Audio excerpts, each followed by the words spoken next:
Почитувани и добродојдовте во уште едно издание на Бизнис муабети на Фактор МК. Овој петок, заедно со нас, поранешниот министер за економија и висок функционер на ДУИ Крешник Бектеши. Преди официјално да го стартуваме разговорот, поздрав до нашите пријатели од Форманова, кои што се грижат за амбиентот кој што го имаме овде. Посетете ја нивната веб страна formanova.com.mk. Тамо ги имате сите оние попусти или ако сакате нивните салони. Овде во Скопје во комплексот Годела имаат своји салони во Штип, во Прилеп, во Куманово. Поздрав и до пријателите од Трент Ангел, Home Center, неголемиот Home Center во Охрид, а сега со своји продавници во Скопје. Како што реков, во Бизнис муабети на Фактор МК, наш гостин, поранешниот министер за економија Крешник Бектеши. Добро дојдовте. Добро ве најдов и честитки за подкаст. Благодарам. Како сте? Морам да прашам, бидејќи не сме се видели од подавна, како министер поекспондиран, сега малку повлечени, ако можеме да кажеме, или? Па, одлично сме, работиме, секако дека моментално сме со базата, генерално директен контакт, сите членови на ДУИ, посебно раководството Централно на Демократската унија за интеграција, се со цел да им излезе во пресред, имајќи во предвид нереализацијата на програмата со која влезе ова нова нелегитимна по етнички клуч влада во нашата држава. Сега сакав да говориме за економија, меѓутоа еве кога споменавте нелегитимна во кој контекст? По етнички клуч, како што наведов и претhodно, имајќи во предвид дека ние не оспориме легитимитетот што го има во македонскиот блок ВМРО ДПМН, но секако дека легитимитетот во албанскиот блок го има Демократската унија за интеграција и Европскиот фронт, имајќи во предвид дека се уште во Република Македонија се гласа по етнички клуч на 98, да не претерувам да кажам уште повеќе, од нашите граѓани гласаат по етнички клуч, значи албанците генерално гласат за албанските политички партии, како што исто така прават и македонските граѓани во нашата држава. Тоа е веројатно согласно немајски договор, она на кој што се повикувате. Претпоставувам ова не вратка тука на еден начин, како се вели ВМРО ДПМН имаше можност и право да бира кој ќе биде нивниот коалициски партнер. Не е истиот случај. Треба да има во предвид неколку аспекти. Прво и основно е духот на Охридскиот рамковен договор во делот на правичната застапеност на сите заедници во нашата држава и во хоризонтала и во вертикала, а дополнително на тоа, ако се повикаме на 2016 година, треба да се има во предвид дека тогашниот мандатар, бившиот претседател на ВМРО ДПМН, го користеше мандатот што го добија од тогашниот претседател и преговараше со политичката партија што го доби легитимитетот во албанскиот блок. Го исцрпи рокот согласно уставот и законите во нашата држава и не се согласува за програмата на владата во тоа време. Сега се случи целосно спротивното. Од пред време мандатарот, во овој случај господинот Мицковски, значи береше со кого би сакал да направи коалиција, што е целосно спротивно на начинот како што функционира нашата држава и напредокот што сме го имале целите овие децени, слободно можам да кажам, и во делот на меѓуетничките односи. Добро. Ќе ве вратам на крајот на политиката, бидејќи се бизнис муабети, сакам малку за бизнисот да разговараме, што е она што во моментот вие кажавте партиски го работите, меѓутоа вака од страна. Сега, предпоставувам порелаксирани, без толку притисок бидејќи не сте на власт, како ви изгледа целата ситуација, после сите овие турбуленции на светски план од Трамп, од Германија избори и се она што ќе се случува во периодот кој што доаѓа. Се креира еден нов нормалитет во глобално ниво и ние секако дека треба да се усогласиме на тој нормалитет како Република Македонија. Значи, Мицковски на добар пат кога говори новото нормално. Не, ние значи сме дел од Европската унија. Секако дека ние правиме големи напори за да бидеме членка на Европската унија, а воедно и тие стандарди, тие вредности да ги вградиме целосно во нашата држава. И не само како Република Македонија, и како регион. И тоа секако дека оди паралелно и во делот на економијата, на бизнисот генерално. Не ги следиме незаинтересирани работите што се случуваат во нашата држава, во спротивно, целосно сме посветени и ги следиме сите одлуки и начинот како се води економијата во нашата држава и можам слободно да констатирам дека неподготвени се одредени клучни ресори во нашата држава и тоа можат да го чувствуваат и граѓаните. Например, И потрошувачите и бизнисот, имајќи во предвид ветувањата и програмата со која ја формира владата. Значи, зборуваме како Република Македонија, која сме единствена држава во регионот, што имаме над 5% инфлација во време кога инфлацијата е спласната во глобално ниво, но и во европско ниво со држави со кои ние имаме најголема трговска размена. Ако зборуваме за увозна инфлација, ако зборуваме за зависност во одредени производи, тогаш треба да направиме споредба со тие држави во Европската Унија со кои имаме најголема трговска размена со овие производи.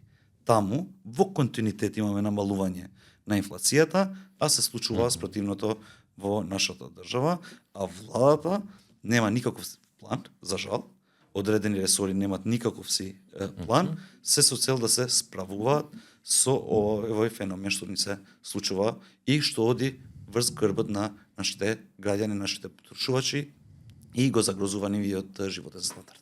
Добро, генерално доаѓаат неизвестни времиња, кога во прашање светската економија, вклучително овде македонската, бидејќи сме поврзани ние со Европа, сакали или не, 50% од извозот наш е практично кон Германија. Но на кои места алудирате кога велите тотално неспремни кога е во прашање македонската влада? Па, прво и основно, например, иако човек што се занимавам секојдневно со политика, не сум слушал ни една мерка да се превзема од страна на Министерството за земјоделие. Ја, да бидам искрен, не го знам ни министерот за земјоделие. Кој е? Еве и денеска на ова емисија.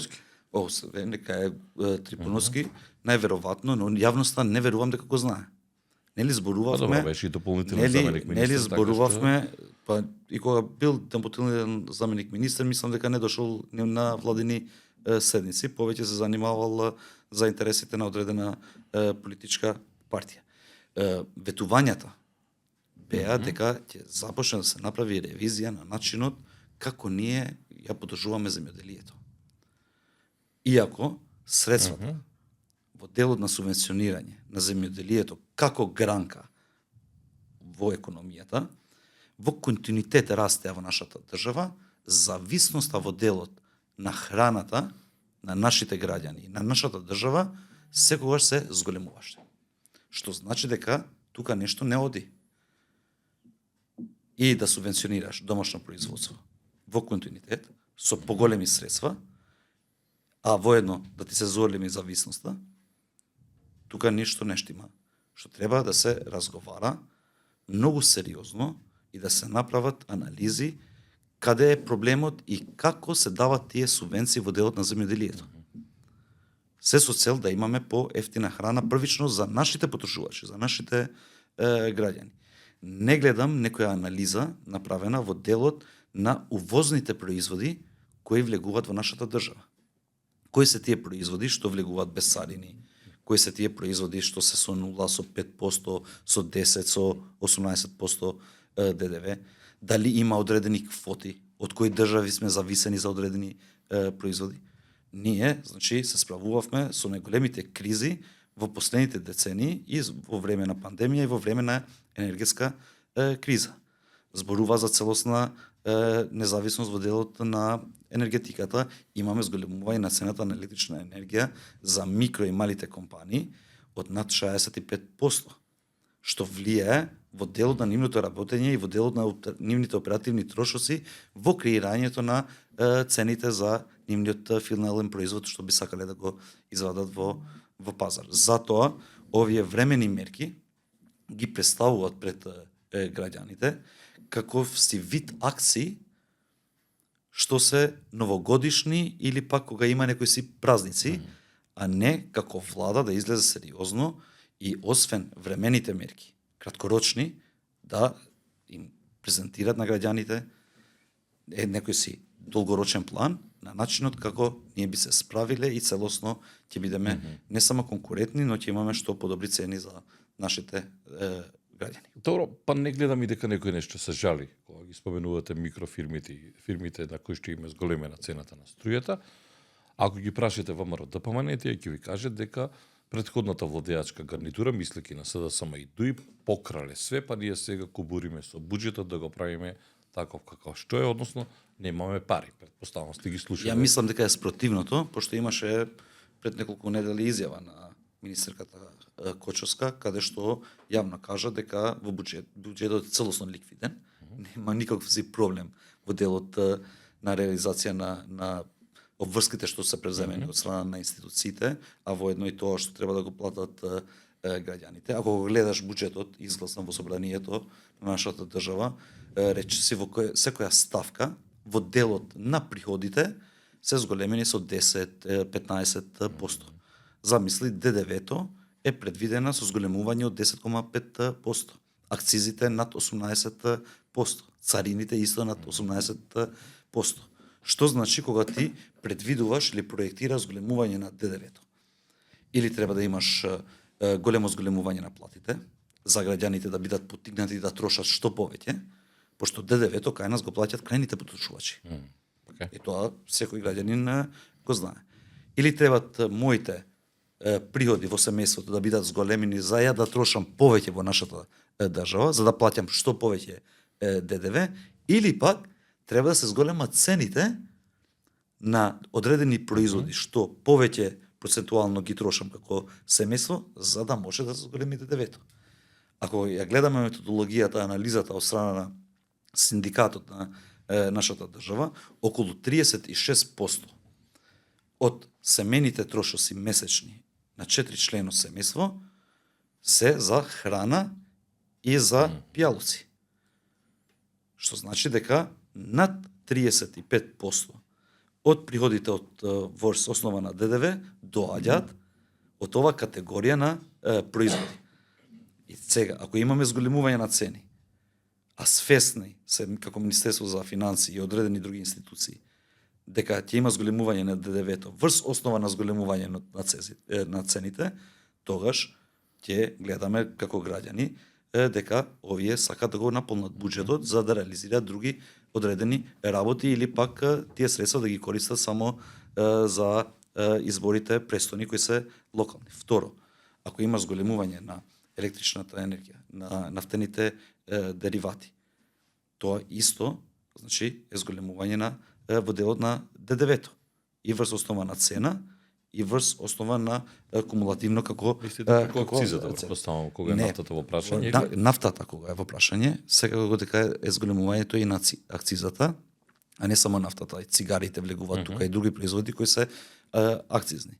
А граѓаните секојдневно приметуваат дека таму има зголемување, што значи дека свесно владата знае дека цените одат нагоре, не превземат никакви мерки, се со цел проектираното во буџетот од 2025 да го постигнат како дел од приходите, не од расходите. Видите сега, да бидам искрен, мислам дека во Македонија имаме најефтина нафта гледано во регионот и тоа поприлично ефтина. Ако отидете било каде надвор, кај сакате да отидете Србија, Хрватска, нагоре одете, нафтата е поскапена, таму е за 30-40 денари повеќе од Македонија.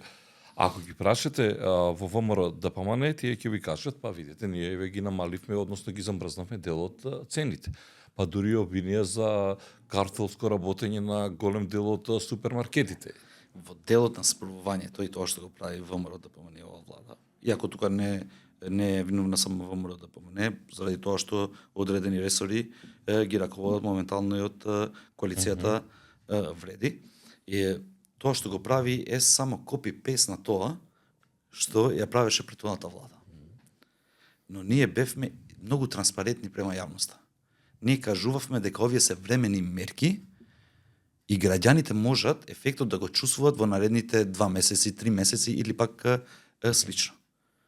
И после отидовме на долгорочно решение со предлог законот за нефер трговски практики и законот за заштита на потрошувачите.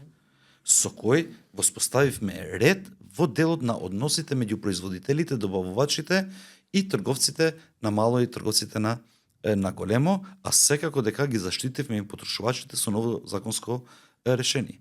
Таму се пластично дефинирани сите одредби и начинот како треба тие да се однесуваат во делот на трговијата, посебно во делот на трговијата со прехранбени производи и земјоделски производи. И сега тоа не се имплементира, се излегува со мерки кои не се ни замрзнување на цени.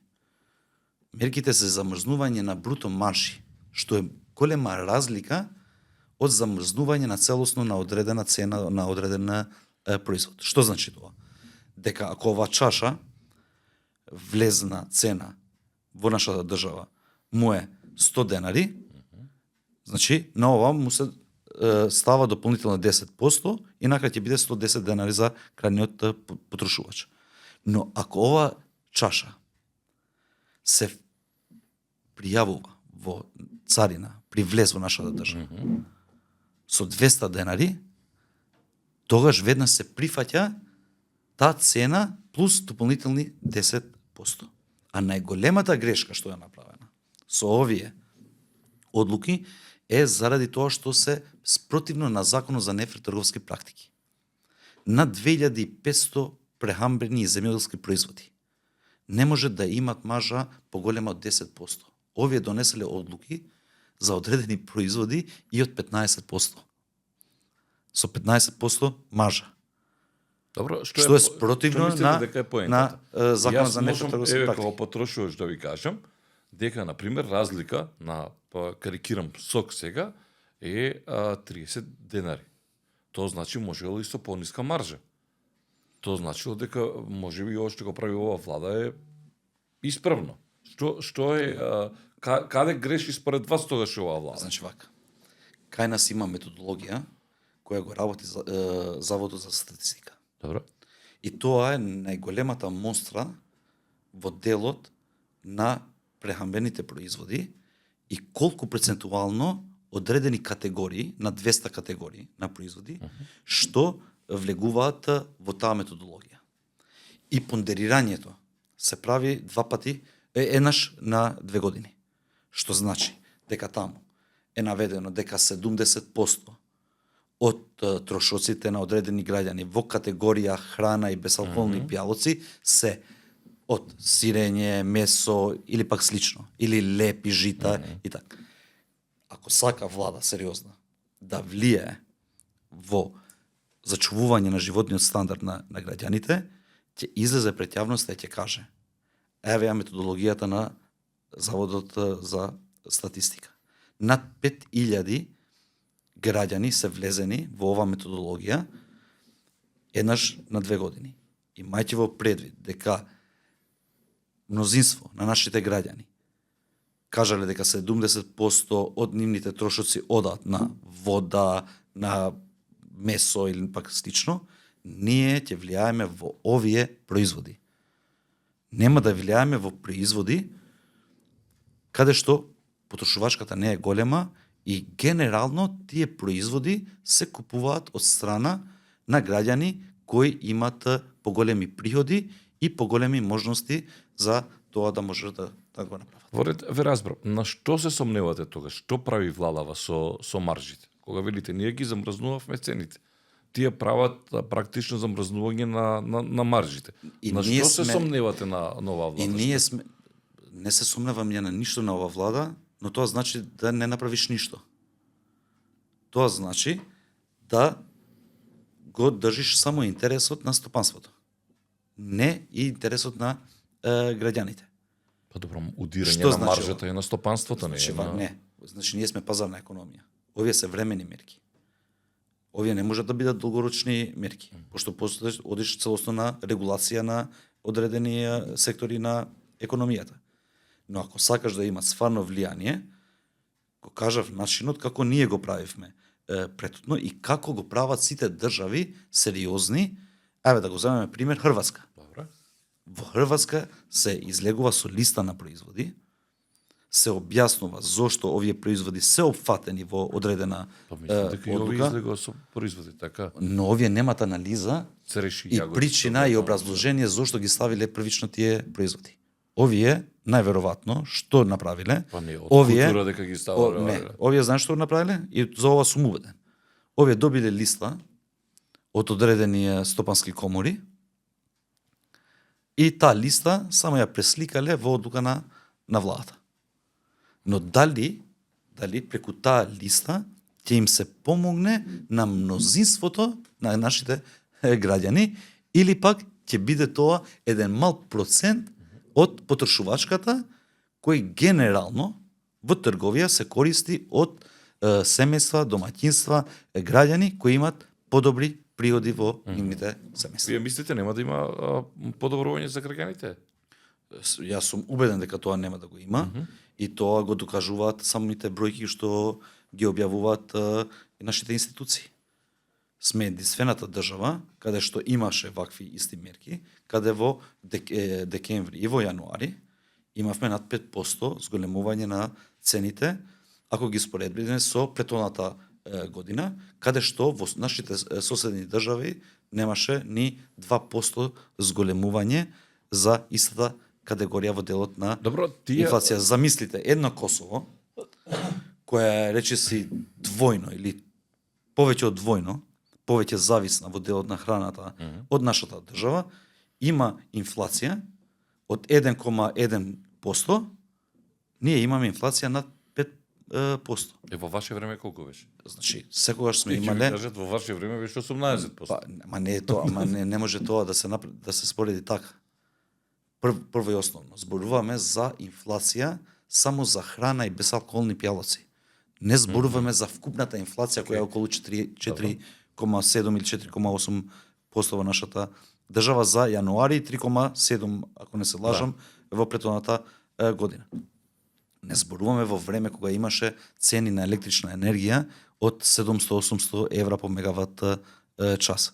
Кога требаше целосно да бидат субвенционирани сите домаќинства, сите микро и мали компании во нашата држава, а воедно и комуналните предпријатија, основните и средните училишта, се со цел тие да не влегуваат во ликвидни проблеми во делот на нивното работење и тој ризик ние го презедавме. И тоа беше целосно тогаш поддржано од страна на тогашната опозиција ВМРО ДПМН. Јас сум ги водил тие преговори и со господинот Мицкоски и со луѓето кои тој ги носеше на преговори.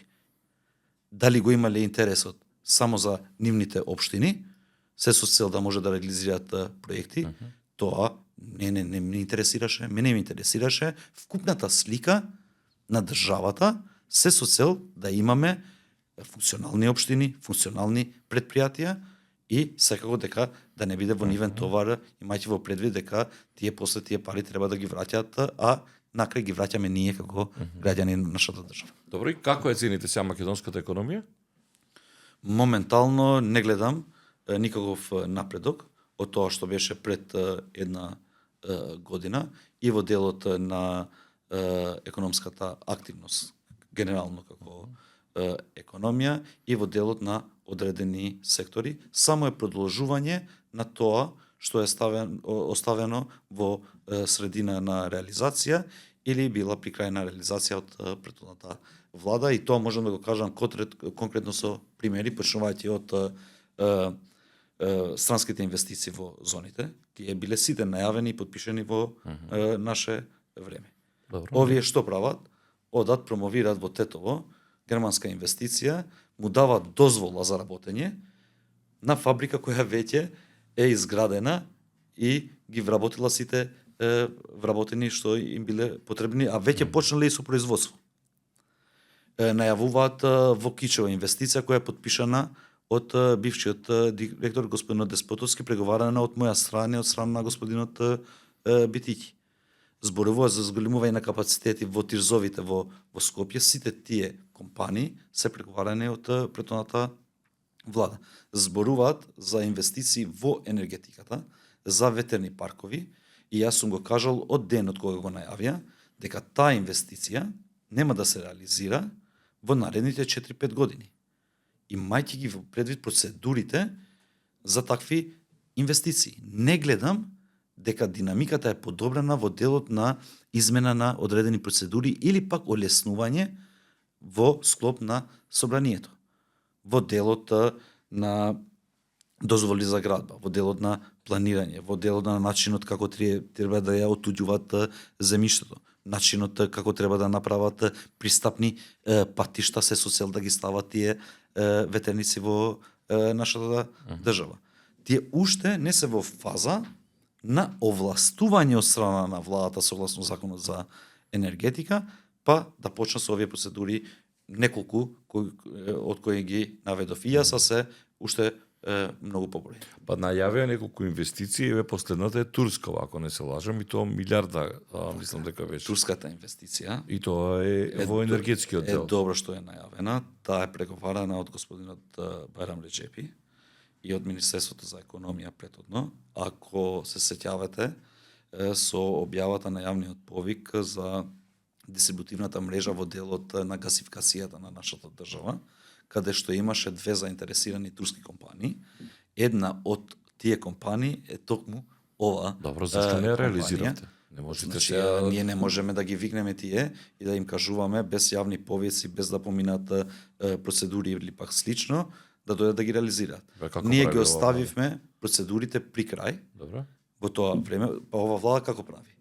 Го најавија 4IG во делот на телекомуникациите и откако го најавија, се сетеа дека треба да имат јавен повик за нов оператор во нашата држава и да се поготви јавен повик каде што не можеш да им оспориш на никому да може да конкурира. Еве, најавата е направена пред една година. Добро. Дали вие, како новинар, сте слушнале дека има некој јавен повик за нов мобилен оператор во нашата држава? Па се зборуваше за нов мобилен дали оператор. Дали има? Јас тоа веројатно ќе оди како меѓународен јавен повик. Предпоставувам дека така ќе биде. Да, тоа е. но една година треба да се подготви еден јавен повик. Па може ако го тие подготвува. стварно беа сериозни и изборува дека треба да се намалат цените на мобилните оператори и да им излеземе во пресред на граѓаните, треба една година да чека владата или пак надлежните институции да им излезат во пресред на граѓаните. Ако ситуацијата беше толку критична, овие стварно има добар план за да ја зголемат конкуренцијата во тој сектор во нашата држава, јавниот повик ќе го објавија за месец дена, еве да кажеме за 3 месеци најкасно, и денеска ќе го имавме тој мобилен оператор. Но ние и тогаш кажавме дека тоа нема да се случи така како што најавуваат, но само сакат да направат дефокус од тоа што не можат да го остварат како ветување спрема граѓани. Па добро, тие не се ни една година, колку не цела година се на власт, меѓутоа ова со мобилниот оператор ќе видиме, да, како велите вие, помина поприлично бајаги време, нема уште јавен повик, но ако се вратите назад, најголемата замерка на ВМРО во позиција на опозиција беше во делот на користување на ќе. И сега кога ми кажате ќе биде, испаѓа дека ова ќе го мултиплицираат во нивното функционирање. Па не ми изгледа баш така. Па нели го користеа во секоја пресконференција ќе. Не ми изгледа дека ќе, еве сега. Најверојатно изборува за претходната влада ќе. Со сиот ризик, еве да бидам обвинет за адвокат на владата, меѓутоа, еве ако погледнете, дел од патиштата, експресен пат Крива Паланка, го пуштија за колку? За 6 месеци. Дел од овој делот што е исто експресен пат кај Градско до Росоман, и тој го пуштија. Најавија делници ова Охрид, Кичево Охрид, дека ќе биде до или влезот на Охрид пред, како беше од Врбљен и до Охрид пред почетокот на летната сезона. Го продолжија рокот сега со законско решение. Пошто Сокининската компанија од времето на ВМРО да помене со ДУИ, од пред 8-9 години, значи продолжувањето на роковите се прави во собрание. Или имавме законско решение ноември или декември за продолжување на рокот на завршување на тој автопат. Во делот на Крива Паланка Градско, треба, вие како искусен новинар, а граѓаните верувам дека знаат сигурно, дека во време од кога се објавуваат избори нема право ни една агенција, ни еден директорат, ни едно министерство да излезе и да сече ленти. Тие беа завршени во време од претходниот мандат, но заради забраните што беа во нашиот изборен законник, не можат тие да бидат пуштени во употреба официјално, иако граѓаните тоа го знаат многу добро, пошто ги употребиле тие патишта од тоа време. Тоаш во секој случај продолжен е континуитетот. Еве тоа е така. добро. Така, значи економска активност таму има. Гледаме најави и за железница, гледаме најави за овие автопатски делници кои што се споменуваат. Сега јас го гледам ово Николовски што го најавува, бидејќи го фативте неговиот ресор со мобилниот оператор, па затоа Не, јас мобилниот оператор само како додав како еден пример. како пример ја влегов во тоа ресорот што транспорт, затоа ви сега кажам го дека еве не е ке, прават туку најави. продолжиле да прават еве. Секој проект што е добар треба да биде продолжен. Се работи ли на вие бидејќи патувате Кичево цело време патувате тој регион, се работи ли на пат? Гледате? Да, на патот се работи многу од страна на Бехтел ИНК од Кичево према Гостивар. Гледам, приметувам се прават подготвителни работи и во делот од Гостивар до Тетово и сум убеден дека тој проект на крај ќе испадне дека е еден од најуспешните проекти и измислен како проект и во делот на реализацијата на операторот што ја доби довербата тогаш од собранието на нашата држава и ќе паѓаат во вода сите тие кажувања во минатото дека е најкоруптираниот проект во нашата држава, најнедобро подготвениот проект или пак слично, не знам колку замерки имаше во тоа време и ми е мило што ретерираат и реализираат проекти кои се во интерес на нашите граѓани. Ќе се вратиме на транспортот, дајте ми го малку енергетскиот сектор, бидејќи тој меѓу другото беше дел од ваши ингеренции во еден сегмент кога вие бевте министер за економија, иако по голем дел мислам дека отиде и во транспорт и врски, ако не се лажам, така или се Не, тоаш ние ги направивме реформите во делот на осогласувањето со Европската унија, генерално со транспонирање на одредени директиви, во делот на обврските што ги имаат одредени институции. Тоа се вика unbundling, раздвојување, мислам дека е соодветниот збор на македонски, каде што не може една институција да биде надзор и собственик на енергетски компании.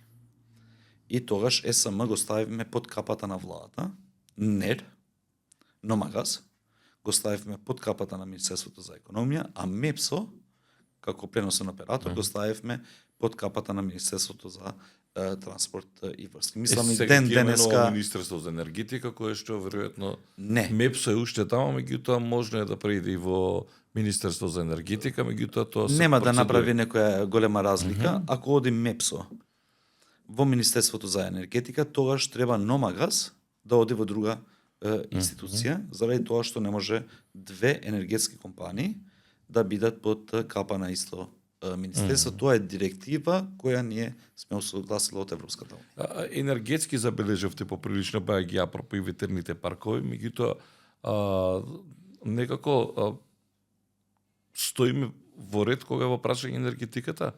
Гледаме и поприлично баја ги апсења во тој дел, пребегување на луѓе кои што биле на челни позиции во електрани, во државните електрани. Тоа е работа на обвинителството. Јас додека сум бил министр за економија, јавно и преку вас медиумите и преку пресконференции директно сум кажал дека обвинителството надлежните институции треба да направат проверка на сите институции на начинот како тие работат и како ги прават одредени работи, но излегува дека во делот на политиките што сме ги воделе како влада, тие биле политики кои ден денеска се реализираат од страна на постоечката влада и сме првенци во регионот во одредени области. Замислете, во нашата држава моментално имаш над 1000 мегавати кои се приклучени на мрежа само од фотонапонските централи.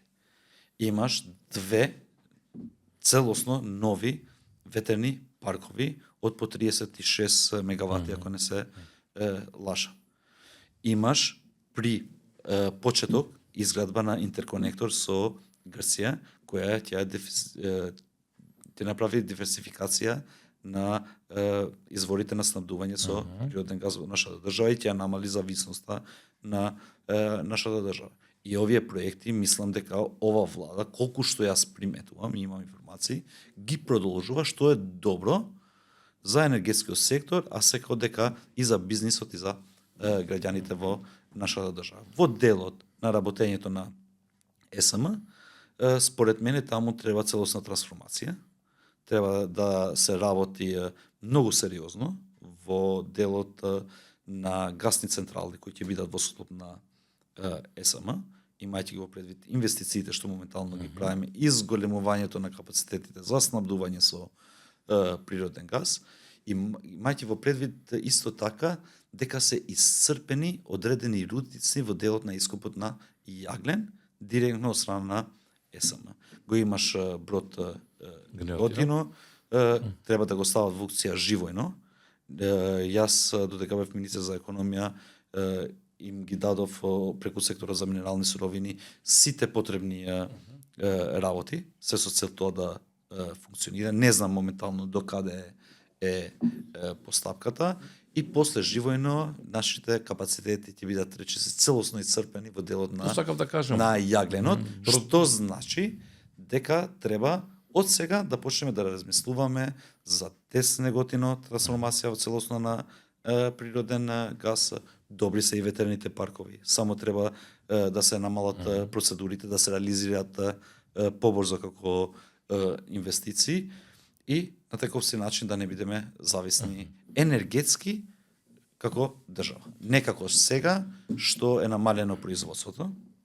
Причините зашто е намалено производството треба да ги даваат одговорните луѓе, Министерството за енергетика и раководството на ЕСМ, од страна на термоелектраните, и да не бидеме увозно зависни, како што со сега по милионски евра ние плаќаме за електрична енергија која ја увезуваме. Добро, сега министрите и во ваше време се правеше сега. Иако тогаш беше енергетска криза, ама толков е капацитетот на рек Битола. Тој е стар колку години.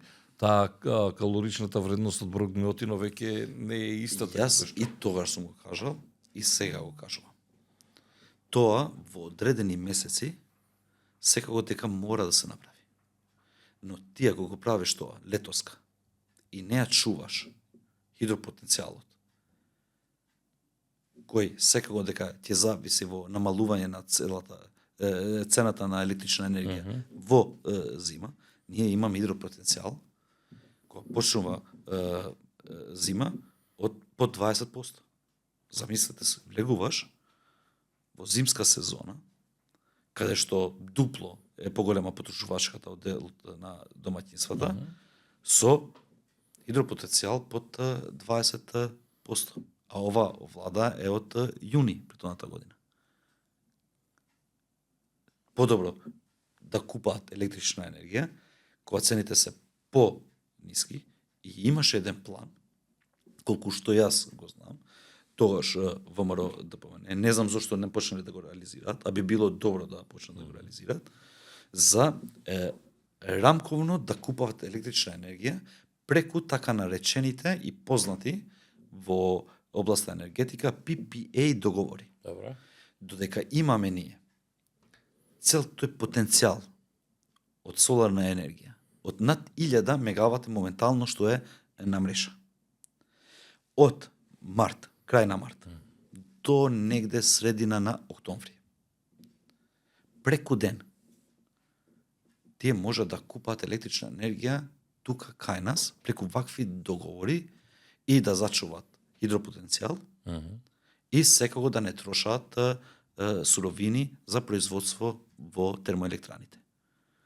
Технолошки, секако дека одредени блокови во термоелектраните треба да работат за да не забират, пошто после треба време за да се стават пак во функција, но наместо да произведуваат со 200 мегавати, ќе произведуваат со 100-110.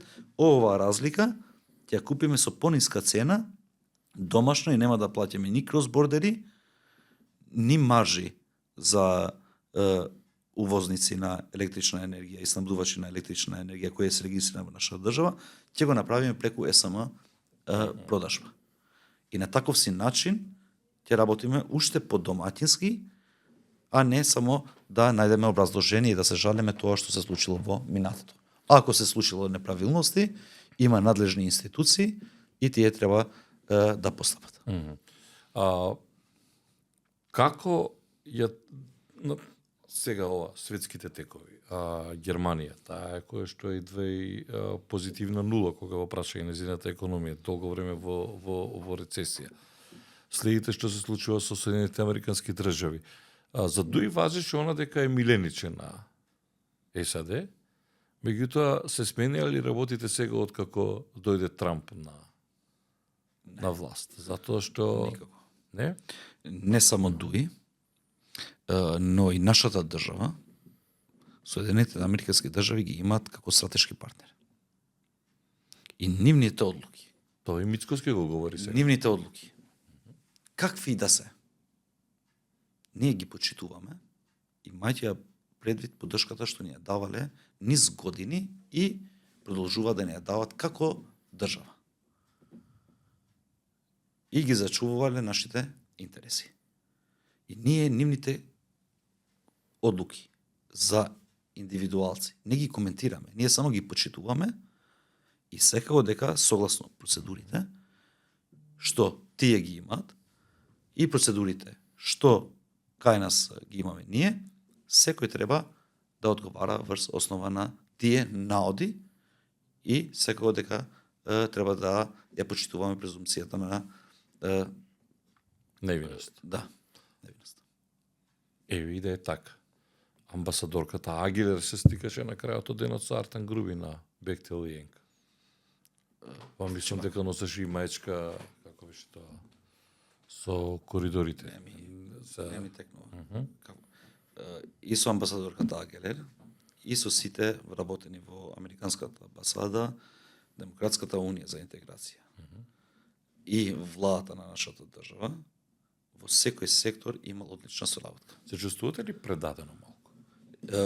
Не, никако. Јас и господинот Османи сме биле, аз секако дека и господинот Груби, и господинот Бесим и сите други, и од страна на СДС, сме биле целосно вклучени во стратешкиот диалог. Ние неколку пати сме биле во Вашингтон да разговараме конкретно за одредени сектори. Еден од најглавните сектори бил делот на енергетиката. Како што е интерконекторот, како што е нови инвестиции, намалување на зависноста, да не бидеме целосно зависни од страна на Руската Федерација, и тоа не е геополитички интерес само на Соединетите Американски држави. Ако сакаме ние да бидеме вистински партнери и рамноправни и како членки на НАТО, тоа е наша одговорност тоа да го направиме, како што беше одговорност и од страна на одредени држави на Европската унија. И тоа е во интерес на нашите граѓани да го направиме и во нашето стопанство, и ние го правивме и ќе продолжиме да го правиме и ќе ги водиме политиките што ги води Алијансата НАТО и нашите стратешки партнери. Тогаш значи Мицкоски е во право, чим е постојано во Вашингтон на колку за многу краток период, 3 пати отиде, еви на... И да продолжи да оди во Вашингтон, да држи добра и отворена и транспарентна комуникација. Значи вие поддржувате она како велите новото нормално и ние сме тука за да фатиме место. Но да не заборавиме дека ние сме дел од европскиот континент и нашата држава и нината има со зачленување во Европската унија. Исто треба да го направиме и со главните актери во Европската унија, а ги знаеме кој е сега. И ги знаеме кој и да е, кој и да е, во моментот додека ние сакаме таму да бидеме и природно сме дел на овој континент, секако дека и со нив треба да држиме одлична комуникација. Добро, но ние не знаеме сега што како ќе се случи со Европската унија, затоа велам дали се овие потези дипломатски на Мицкоски и неговата екипа во ред. Она ново нормално, ние сме тука, мораме да го фатиме, мораме да видиме во како се вели во прв ред со американската администрација, па тука воздржаност и околу резолуцијата, знаете. Ја можам да коментирам во делот на економската соработка. Добро. Ако ја продлабочуваме економската соработка со САД, целосно ќе биде поддржана од наша страна. Ако имаме конкретни чекори за привлекување на компании од Соединетите американски држави, целосно ќе бидат поддржани од наша страна. Посебно во делот на критичната инфраструктура и во делот на енергетскиот сектор. А зошто да не и во делот на воената индустрија. Во тоа време, во слободно Министерството за економија, беше и делот на издавање на лиценци за транзит на воена роба или пак слично. И што ние сме членки на НАТО, ние сме партнери со нив. Тие се најголемата држава во НАТО. Додека опстои НАТО, секако дека ние треба тоа да го направиме. Вакви чекори, вакви действија од господинот Мицкоски, од владата, ќе бидат целосно поддржани од наша страна. Ако се само за сликање и за посети куртоазни, тоа ќе го видиме во наредните месеци или пак во наредните години. На крај на краишта, ние треба да ги почитуваме и да ги охрабиме нашите стратешки партнери што повеќе да инвестираат во нашата држава. Имаше ли корупција во ваше време, господин Бектеши, како што обвинуваше тогашната опозиција ВМРО? ДПМН, многу коруптивни скандали, споменавме ги другото за надзорот на Бехтел и ЕНК, значи не зборувам за тој проект. Замерки, знаете, зона, играњето фудбалче. Имаше ли матни изделки во таа коалиција? Играњето фудбалче не била со намера да навреди некого во нашата држава. И јас сум кажал и претhodно во други емисии. Ако одреден граѓанин се чувствувал навреден, јас и јавно се извинувам и во име на моите колеги и лично во моје име. Тоа беше што го правеа одредени и други луѓе што ја посетеа таа канцеларија. И вие знаете. Но тоа се користеше од страна на тогашната опозиција, се со цел да направи некоја си атмосфера дека Дуи ни ја презеде државата, албанците ја презедуваат државата. Албанците ни тогаш, ни сега никому ништо не му зеле. Тоа презедува беше повеќе метафорично во смисла на тоа дека вие практично дес имавте повеќе министри во еден момент. Не е точно. Не е точно. Јас карикирам сега, меѓутоа. Не е точно. И да сме имале повеќе министри. Дај да зборуваме за работата на тие министри во тие ресори. Јас сум раководел со Министерството за економија во време на најголемите кризи. Јас не сум се грижел само за албанските граѓани во нашата држава. Не сум ги субвенционирал сметките само на албанците во нашата држава. Не сум субвенционирал парно грејење само на албанците. Да кажам една споредба. Еден факт. Грејењето во Скопје корисници се околу 60.000 домаќинства, од кои над 58.000 се во општините со мнозинство македонци. И што требаше ја сега? Да носам одлука ова да не се подржува? Ние сме се грижиле за сите граѓани под еднакво, кои се граѓани на нашата држава. И не е моја вина дека јас сум бил по-отворен, повеќе во медиуми, сум носил повеќе одлуки, повеќе храбри одлуки. Јас тие одлуки не сум ги носил само јас. Јас сум имал соработници и македонци, и албанци, и турци во министерството, и во владата. Сите придонеселе во менаџирање на тие кризи. Дали сме биле успешни во менаџирањето или не, тоа на крај на краишта ќе го вреднуваат граѓаните на нашата држава. Но дали сме направиле сите заеднички, и македонци, и албанци, и други етнички заедници, големи напори и максимум од наша страна, секој дека тоа сме го направиле. Добро, ова така треба да изгледа. Меѓутоа, тогаш беше обвинувањето, меѓу другото, дека практично Дуи го уценува СДС со што повеќе министерски, високи менаџерски позиции, за да не се растори коалицијата. И вие кога ќе погледнете од страна, тоа и така некако делуваше. Што ќе побараше Дуи, тоа добиваше од СДС. И на крајот и СДС изгуби и Дуи изгуби. Не, Дуи не изгубил. Дуи победи во албанскиот блок и тоа со голема разлика. И во првиот круг на претседателските избори, господинот Османи со на 40.000 гласа го победи господинот Арбен Таравали. Добро, Пирова победа. Па, ако е Пирова победа, еве... Па јас сте опозиција после 20 години, анализа. така? Еве една анализа. 2020 година Дуи имаше 15 пратеници, опозицијата во албанскиот блок имаше 12 пратеници.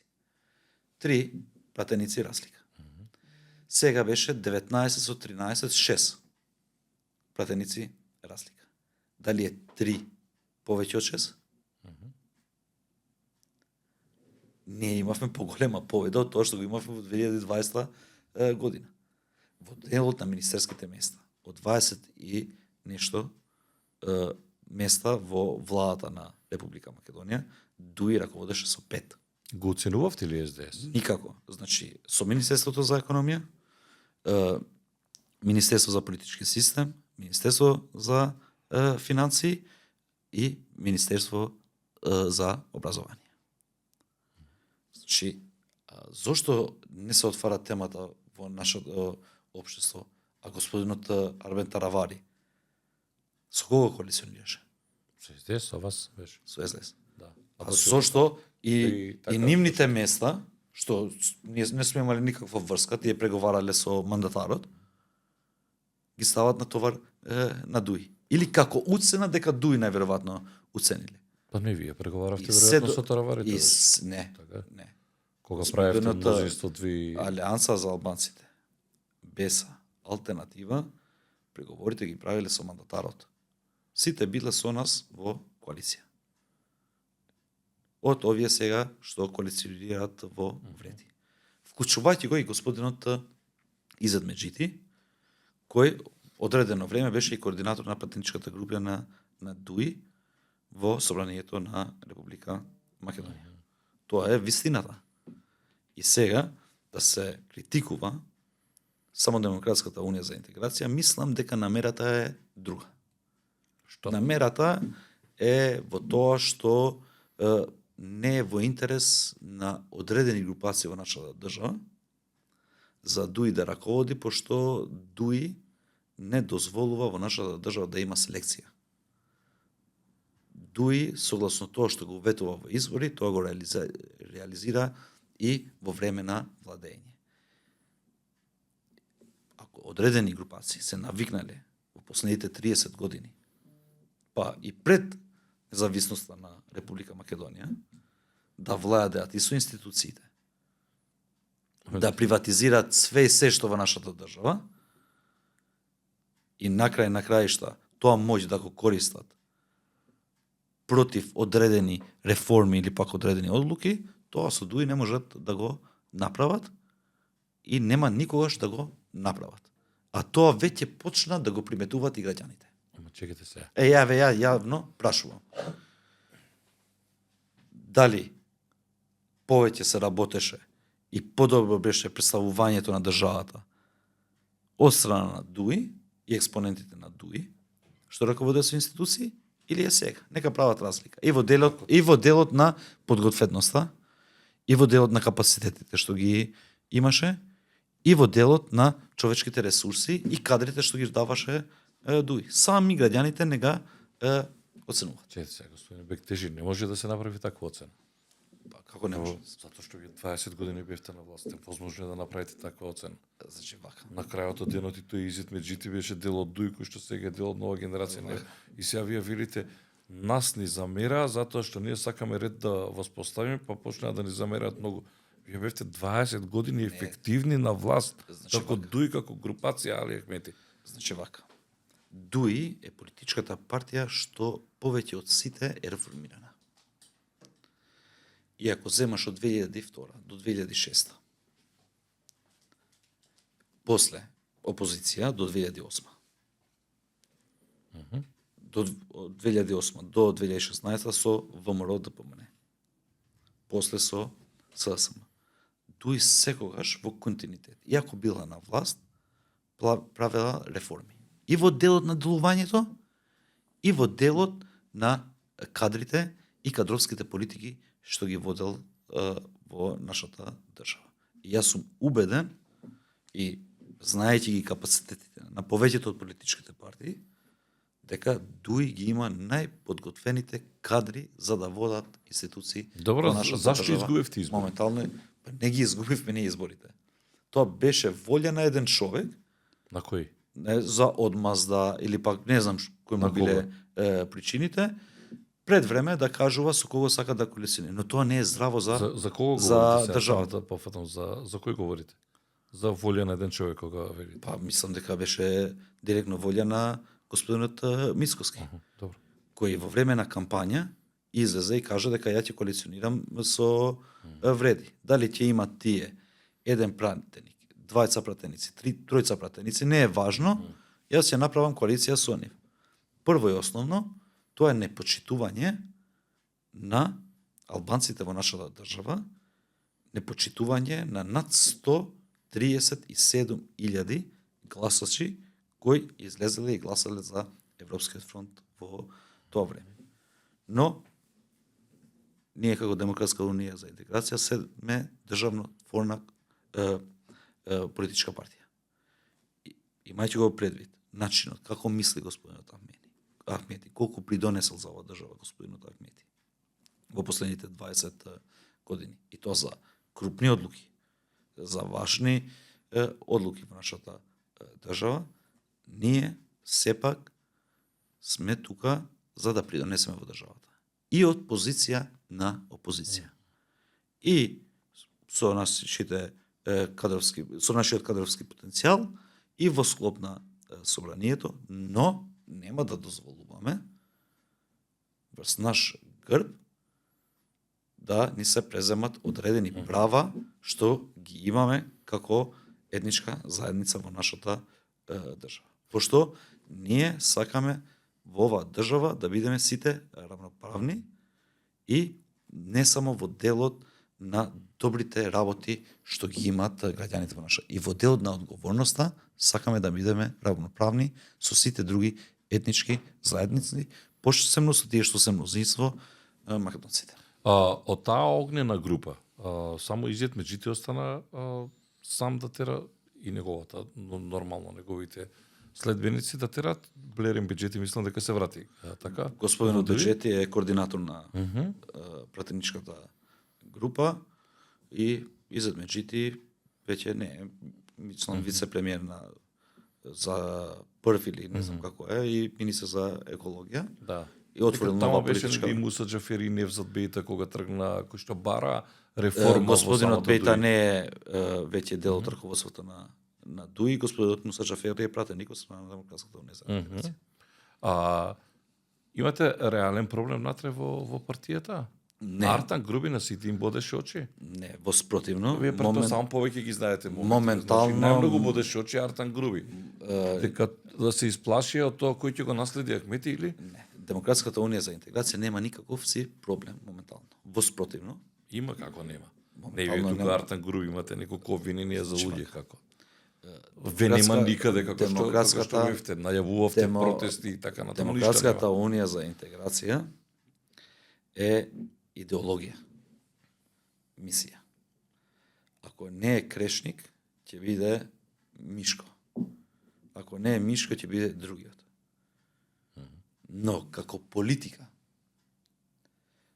ДУИ е презентер на тоа што е реализација и меѓуетнички да се живее добро во нашата држава. Во делот на реализацијата. тоа што го ветила Дуи и тоа го реализирала. Дуи не е политичка партија која денеска ќе кажува едно, утре дента, во зависност од околностите, ќе направи другачие. Моментално, Дуи го има најголемиот рейтинг во албанскиот блок. Сите заедно, другите политички партии, немат колку што има довева Демократската унија за интеграција.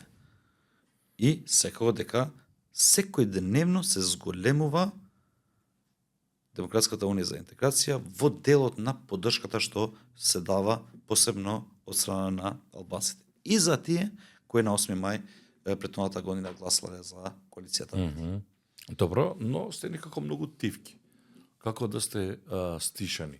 Најавивте дека ова вака не може, меѓутоа еве како одминува времето, Дуи практично го нема, нели најавувавте протести и така натаму. Нема ништо на. Значи ние најавувавме протести во времето кога требаше да се носи одлуката од страна на Уставниот суд во делот на укинувањето на законот за јазици. Да, таму шатори се поставува. Тоа се одложи и ние сме сериозна политичка партија и нема да направиме проблеми без да има причина. Ќе чекаме кога ќе биде наредната седница. Не ги повикуваме да не носат политички одлуки и да реализираат политички програми на одредени политички партии во нашата држава. Но да гледат правно да одлучуваат. Пошто никој од јазиците не губи, воспротивно само добива. Добро, ако бевте во коалиција со ВМРО ДПМН ќе стававте шатори?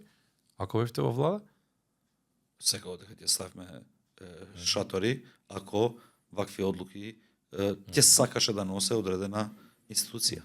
Доаѓаат избори, претпоставам пак ќе видат тука сите оние обвинувања. Затоа велам, вие сте поприлично од таа 20 годишна кариера на Дуи во влада, ефективна бидејќи оние 2 години 2006-2008 не ги бројам. Што е вистина од сите оние муабети за матни сделки, за тендери, за милионски суми на пари? Што е вистина од сите тие обвинувања? Има ли вистина? Ја мислам дека нема никаква вистина. Ако има некој што грешил, секој дека треба да одговара. Но согласно моите сознанија, немам такви сознанија, но да се направи проверка неселективно, незлонамерно од страна на тие што се најповикани, секако би било добро да се расчистат како перцепција што е створено нереално според мене од страна на тогашната опозиција. Но тие што погрешиле, тие треба секако да одговарат. Како што кажав, не селективно. Зашто денес чувствувате покајување? Претеравме, сгрешивме таму. Од позиција на опозиција. И јас за ништо не чувствувам покајување. Говорам како партија. Зошто? Со национализам. Не. Јас сега карикирам сега, да не ме сваќате. Можда од тогашно време луѓето на Дуи во влада беа најекспонирани. Заради кризите, заради луѓето кои ги имавме, начинот како работеа, и се создаде една слика дека Дуи одлучува за све, што не е точно. Заеднички сме одлучиле за све, како влада. Заедно со СДСМ, со Алијанса за албанците, сега да не ги набројаме тие помали политички партии кои беа дел од коалицијата со СДСМ. Воспротивно, поединци кои треба да донеса многу крупни и важни одлуки, соработувале со тогашната опозиција во склоп на собранието. Јас, како министер за економија, сум имал најмногу можда предлог закони. Јас сум седнал со колегите во собранието во тоа време, кои беа представници од страна на ВМРО ДПМН. И мора да кажам, и тоа јавно го кажувам ја, не се срамам од тоа, и така треба и ден денеска да биде.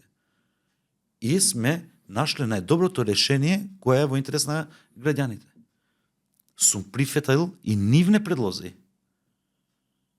Сум ги вградил во законските решенија. Можда единственото министерство во тоа време која има закони изгласани од сите политички партии.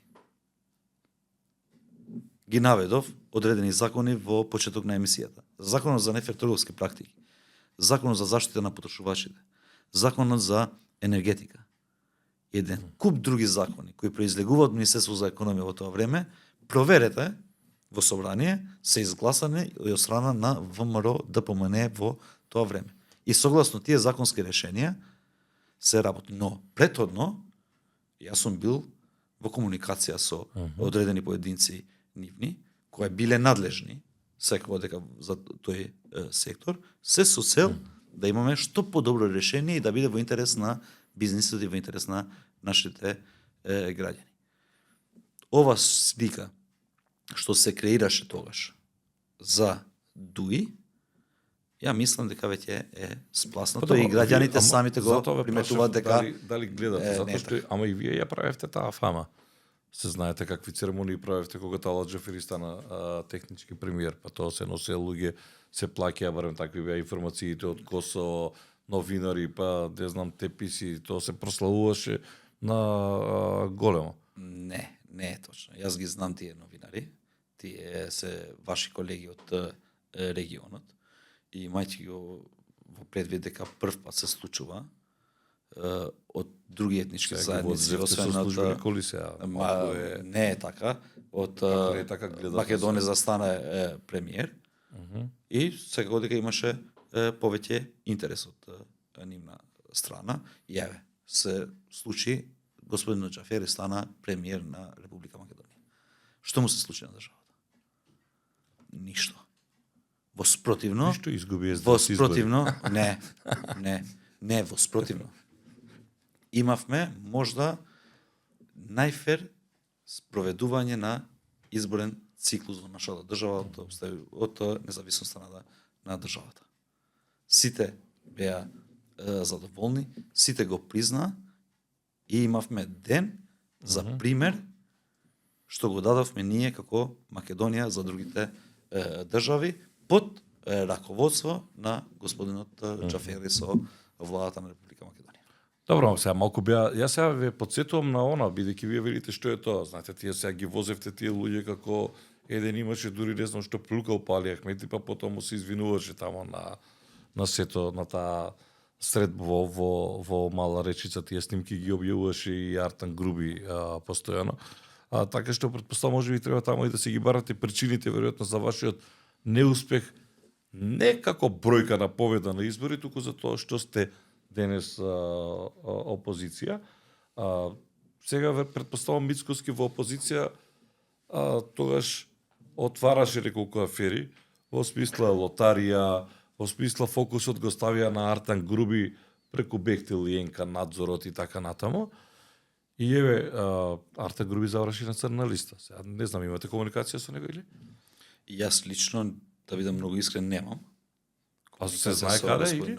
Груби. Немам информации каде, но знаејќи го господинот Груби, јас сум убеден дека ако тој оцени дека ќе има неселективна правда, би дошол и би се сочил со правата. Зошто се причините, зошто во моментот не доаѓа, не ги знам, пошто немам никаква комуникација и немам никакви информации каде се наоѓа господинот Груби. Можно ли е коалицирање со ВМРО ДПМН? ДУИ има програма со која ги добила изборите во албанскиот блок. Во делот на коалиционирање со ВМРО ДПМН во моментот, ставот го кажа нашиот председател, ние не сакаме да направиме пазар со вакви крупни работи и под маса да направиме одредени договори, да влезе овој, да ми дадеш едно министерско место, 2, 3, 4, 5. Што ви е толку непознато тоа што правите со СДС? Значи вака, ние сме го кажале тоа јавно. Ние бараме заеднички избори во октомври и парламентарни и локални. И секако дека да се формира една стабилна влада. И да се почитува легитимитетот на заедниците во нашата држава, пошто на таков си начин етнички прашање нема да бидат главна тема. Но ќе се фокусираме целосно во подобрување на животниот стандард на граѓаните, во економијата, ќе се фокусираме во зголемување на платите во нашата држава, на квалитетот на живот во нашата граѓана, на подобрување на услугите во нашата држава, сите заеднички, и да ги поделиме одговорностите. Ние без избори не влегуваме во никаква влада. Ако ја добиеме довербата на избори од страна на албанците во албанскиот блок, тогаш сме подготвени да седнеме да разговараме за програмски начела со сите политички партии, но првично ќе седниме, ќе разговараме со тој што го добил мандатот и легитимитетот во македонскиот блок. Ако успееме да ги осогласиме програмите, секако дека сме подготвени, имајќи во предвид довербата што би ја добила од граѓаните. Ако ви се врати Изет Меджити во Дуј? Значи, за такви прашања треба да го прашате прво господинот Изет Меджити, колку што јас го приметувам наративот негов. Тој нема таква намера, но не гледам дека има и атмосфера во Демократската унија за интеграција за да врати кадар како што е господинот Меджити. Па како го вративте Муса Џафери, го вративте Блерин Беџети, ги вративте сите, што е проблем Изет Меджити? Први основно господинот на крајот од денот тој е човекот кој што во черви носеше постојано победи. Значи, господинот Изет Меджити, а не само тој, ниеден поединец не носи победи во одредени општини. Членството носи победи. Граѓаните ја дават довербата. Што не победивте во Тетово? Некој, па вака сега. 2017 година господинот Бујар Османи раководеше со штабот на Дуј, кога ја победивме општината. Тогаш Изет Меджити не се јавуваше во јавност. Ги знаеш тогаш бомбите, не знам што. 2021 година истото тоа го правеше господинот Бујар Османи. Но ние како Дуј не ги превземаме сите победи персонално или за себе. Тие се победи на сите што придонесуваат на целото членство, почнувајќи од председателот, господинот Ахмети, се до под ограноците и последниот член на Демократската унија за интеграција. Во Дуј подеднакви се сите што се членови на Дуј, а моментално ги имаме на 32.000 члена во нашата држава. Имате кандидати за градоначалници веќе? За Тетово се знаат отприлика гости врз Тетово? Не, се прават анализи. Моментално сме фокусирани за да ги креираме штабовите. Мерко ќе го паузирате или?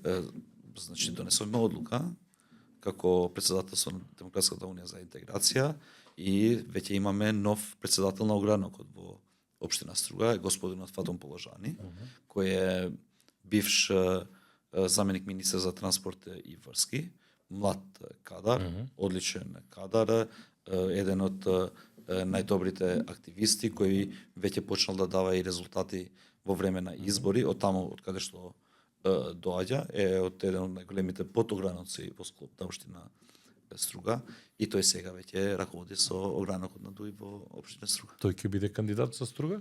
Или можна и Етан Шакири? Не. Јас се коригирам. Не значи дека сме одлучиле за председател на ограноци или пак слично. Секој член на Демократската унија за интеграција, а не само, и подржувачи на Демократската унија за интеграција, кои не се директни членови, ако покажат интерес, согласно анализите, мерењата или слично, ќе можат да бидат кандидати предложени од страна на Дуј. И јас сум убеден, имајќи го предвид и искуството, и начинот на работа на Демократската унија за интеграција, дека ќе ги имаме најдобрите кандидати, а не само како кандидати, како личности, ќе ги ја имаме и најдобрата понуда кон граѓаните во тие општини каде што ќе кандидира. А во октомври тоа е ваше барање или вистина се можни предвремени парламентарни заедно со Јас мислам и од економски аспект, и од финансиски аспект, и од политички аспект, се дека за нашата држава се многу важни да имаме заеднички избори. Зашто лани има? Зошто? Еве ќе ви кажам една од причините. Финансиските, мислам дека веќе цела јавност ги знае. Ние трошиме милионски суми секој изборен циклус. Што и фали, зема милиарда една од Унгарија, уште една ќе земат. Не, сега кога зборуваме сериозно, сега не се прават избори со заеми. Избори се прават со пари на буџетот, а зошто ние да не трошиме да трошиме 10 милиони евра секоја година или секоја втора година, кога со тие 10 милиони евра можеме да градиме градинки, школи, да субвенционираме граѓани. Секакви проекти да реализираме. Сега предвремени парламент. Само да ме дослушате. И затоа што мнозинството е стабилно, коалиција. Вака, од економски аспект. Не може секоја година, било тоа претседателски, локални и парламентарни, да се блокира државата околу 5-6 месеци. Што значи тоа?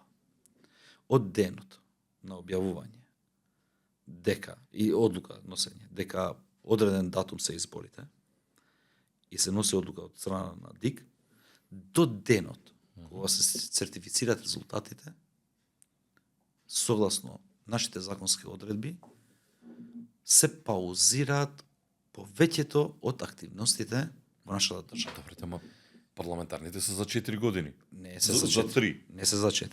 И тука сакав да излезам. Претходната година изгубивме рече се пола година.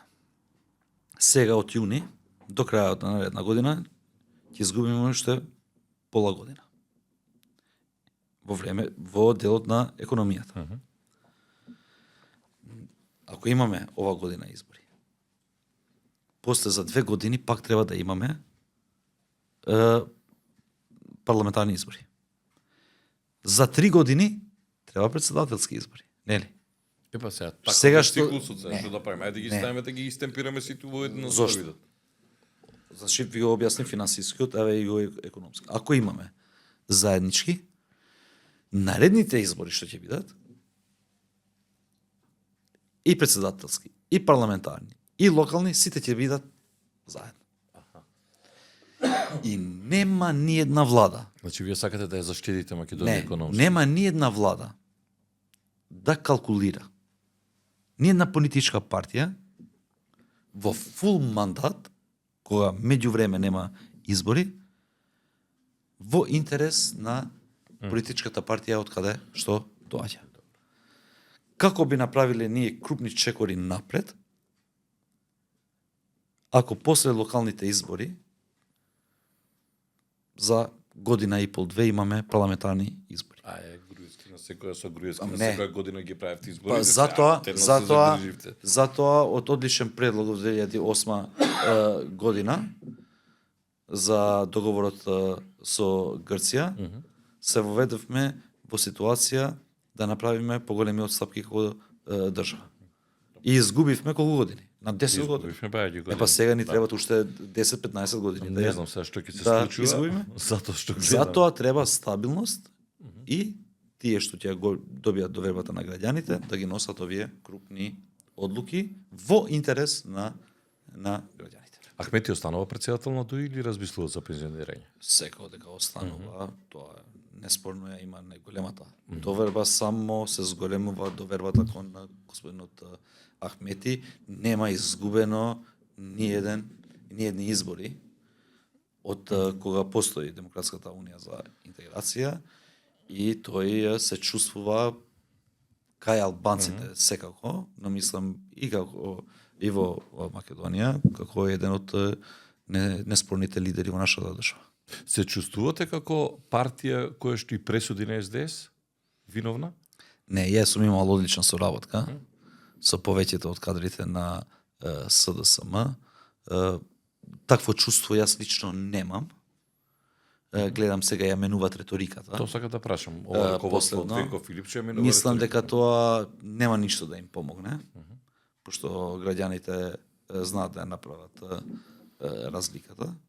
Кажав и претhodно на начинот и кадровските решенија што ги имало ДУИ, како ДУИ раководел и што придонесол за државата и што се случува сега.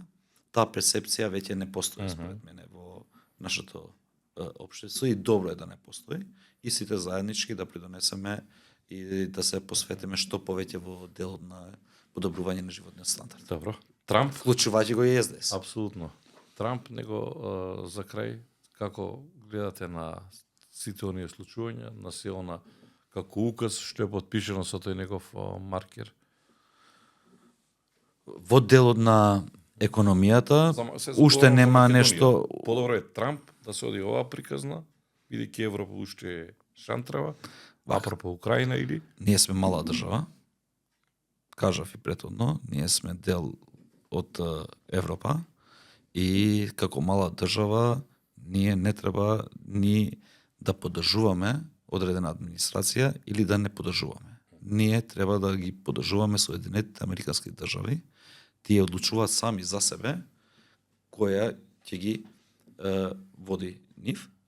Ние имаме стратешко партнерство и треба да им бидеме благодарни на Соединетите Американски држави за поддршка што ни ја давале и ни ја даваат, и на граѓаните на Соединетите Американски држави кои и финансиски многу инвестирале во Ама тој Трамп денес нашата го вели држава. Зеленски диктатор, а Путин демократ. Што правиме сега? Не знам, тоа се нивни одлуки, на го начинот велите како ја стратешки водат партнер ќе одиме, ако решат тие да одат како ја водат глобалната политика, тие сами себе си ти се дообјаснуваат. Согласно тоа што читав, утре или задутре и тие ќе имат и средба во Вашингтон, ќе имат одредени договори. Сад во склоп на НАТО се покажала како еден од најголемите поддржувачи на Украина. И ќе видиме што ќе се случи во едина. 1,3 милиарди, така беше. Тоа прославата, проектот за Бехтел и Енка, милиарди и 300 милиони колку беше проектот Бехтел и Енка. Не знам точно, но беше над милиард. Првата транша, да. Може уште многу. А што значи тоа прослава за што не ве разбрав како што треба? Не, тоа беше тогаш кога се потпиша тој договор, па тогаш излезе тоа видео со фудбалчето и со кошарката, па така го некој го сфаќа тоа, за кое што вие рековте, се извинувам кога некој погрешно го разбрал тоа играње кошарка, фудбалче, што и да беше. Дали се милиарда и 300, дали се 2 милиарди или милиарда и 500, важно е тој проект да се реализира, пошто тој проект е за доброто на нашата држава. Република Македонија ќе стане центар во овој дел од Европа и од светот. И ќе имаме два важни коридори кои ќе поминат из нашата држава. Ќе ја поврзе Турција, од Турција, Бугарија, па се до Албанија, до Драч, со Бургас, и кој имаме Солун, Атина, па се до Будапест и нагоре кон другите европски земји. Ќе зголеми економската активност и секако дека тоа е важно да се реализира. Во делот на цената, наведов и претhodно, моментално имаме друга власт. Но сте фини спрема Мицкоски, Нека, ништо не критикуваат. Не, Закон за јавни набавки носат во собрание за да се оди во 4 очи, вие. Значи, сте фини, се кјутите. Не е работа дека сме фини. Јас критикував до пред 5 минути све во делот на борбено мака. Не по борбено, јас кажувам со факти, со аргументи. Да не има нешто под маса. Во делот на договорот. Нели го има и претhodно договорот. Добро. Им го дал свиркачи. Ако гледа дека таму има некој си проблем, нека го доследа до надлежните институции. Не сум слушнал до сега Не, генерално како опозиција не ја критикувате дека има некој си проблем договорот со Бехтел и Енка. Бехтел и Енка, да, И но на вие крај, како на опозиција крајшто. не ги критикувате ништо, ака многу сте фини. Не, ние критикуваме секој дневно. Да. Имаме соопштенија секој ден, излегуваме по медиуми секој ден. Нашите пратеници, ние како раководство на ТУИ, многу сме активни сме јас, Бујар, Арбаре, тука господинот Беџети како координатор, другите пратеници се многу активни. Секој дневно господинот Ахмети има состаноци со ограноците и по 1000 луѓе, над 1000 луѓе во одредени ограноци доаѓаат. Имаме на таков си начин што веќе не држиме само говори, но имаме и прашања, имаме одговори од страна на председателот да ги расчистиме одредени дилеми со нашето членство и секојдневно расте поддршката. Добро. Кога и да има избори, како секогаш, Дуи ќе биде прва во албанскиот блок и тоа со голема разлика. Вие ќе бидете нешто? Да не одите за градоначалник на Кичево? Не сум размислил за таа работа. Јас моментално сум во раководството на ДУИ и согласно сите анализи ќе видиме како ќе постапиме. Дали ќе имаме само локални избори, дали ќе имаме заеднички избори и слично. Јас не бегам никогаш од одговорност. Добро, ова како предлог или веќе имате комуникација со партиите за заеднички избори? Ние тоа јавно го бараме. Аха. Ние го бараме јавно и тоа не го бараме само Не, тоа знам, но заради... да не имате веќе комуникација. Со Мицкоски имате комуникација? Ја немам информација дека има комуникација, не верувам дека со господинот Мицкоски има некако си комуникација, но ние сме отворени, зошто да не комуницираме со сите политички партии за све што треба да се носи добро за граѓаните во слободна собранието, билатерално како политички партии. Во делот на заедничките избори ние го бараме јавно и го образложуваме зошто е потребно. Да го образложи. Ако и другите политички партии образложат зошто не е потребно, да ги слушаме и нивните предлози и нивните мислења.